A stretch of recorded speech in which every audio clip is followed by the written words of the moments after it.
आपण कावळवाडी या शेतामध्ये आलो. आपण त्यांच्याकडून त्यांचं नाव, त्यांचं गाव आपण विचारू. राम राम. राम राम. तुमचं नाव? माझं नाव दत्तात्रय तुकाराम गुट्टे, राहणार कावळवाडी, तालुका अहमदपूर, जिल्हा लातूर. हां. बरं, तुम्हाला जेव्हा सुरुवातीला आम्ही औषधं दिले होते त्यावेळेस तुमच्या कापसाची परिस्थिती कशी होती? चेक मव्यानं चेक खाऊन गेला होता. हां. काहीच नव्हतं, उगा आता मोडायचा म्हणून ठुलाच होता. बरं. अचानक सरची भेट झाली हं.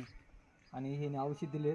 तेव्हापासून हो काय दुसरी फवारणी आणि हो काय तुमच्या समोर आहे जे काय असेल ते फळ हो का एकदा बोंडाची संख्या खूप मोठी आहे. हा, खूप मोठं झालं बघा.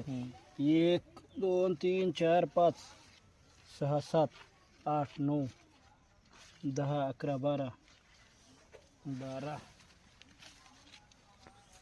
13 14 15 16 17 18 म्हणजे 20 22 तरी बोंड आहे. चाप वरीत 40